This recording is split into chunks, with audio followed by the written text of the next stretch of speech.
Magaalooyinka Soomaaliya intooda badan waxay leeyihiin geed weyn oo shaxda lagu ciyaaro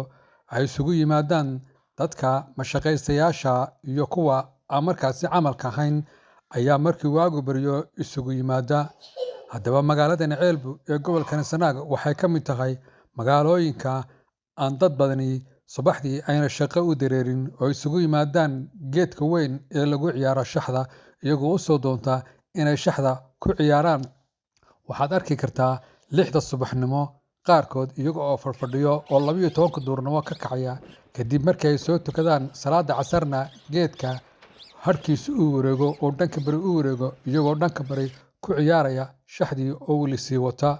Waxay dadka qaarkiis ay kaga tagaan salaada Alle iyo weliba dantooda. shaxda inay baldaraasidayaan waxa ay ka faa'iidaaniin ama TV ka duubtid waa arrin aad u fiican. shaxda waxaan u haystaa anigu waxaan ka soo gaarnay horta shaxda iyadoo la iska ciyaaro anigu dhalinyaro ahaan oo dadkii 90% reer miyiga ah ay caadaysteen in goortii la iska caajiso ama goortii meel la iska fadhiisto la iska shaxo ama odayaasha waaweyn oo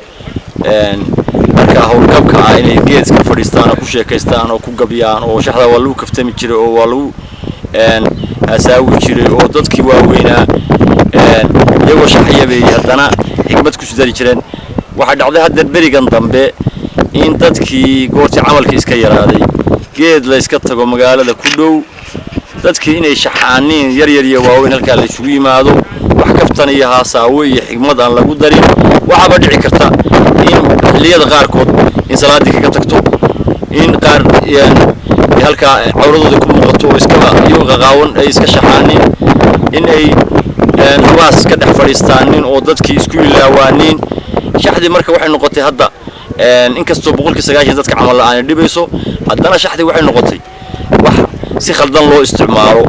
oo qofkii intuu gurigiisa ka yimaado geed ka yimaado shax iska fadhiisto barida halka habaas ka dhigo haddii ilaahay uu ku reey salaadii kaga tagto isagoo wasakhaysan oo tabcaana oo inuu duurkii qofkii meesha kaga tago marka camalka shaxdu hadarin tahay wax maara yacni oo dadka dhalinyarada waayeenba ay biyoorad la siinayo oo laga dhigayo wax muhiim ah. marka waxaan u lahaa shaxdu ba fiicnaa haba la iska daayo. axmed waxa dhici karta in shaxda qof saaka bilaabay in salaadii kaga tagto tar casar kaga tagto arkay isagoo qofkaas adoo soo tukadaa sii dhaaftid oo casarka soo kacay bisoo ciyaaraya oo qofka ana marka male waxa weey qofka dareen badan yahay qaar baa isku ilaawayo casar iyo duhur kaga tagaya halka leefkooda ku laasanaya kuwa intay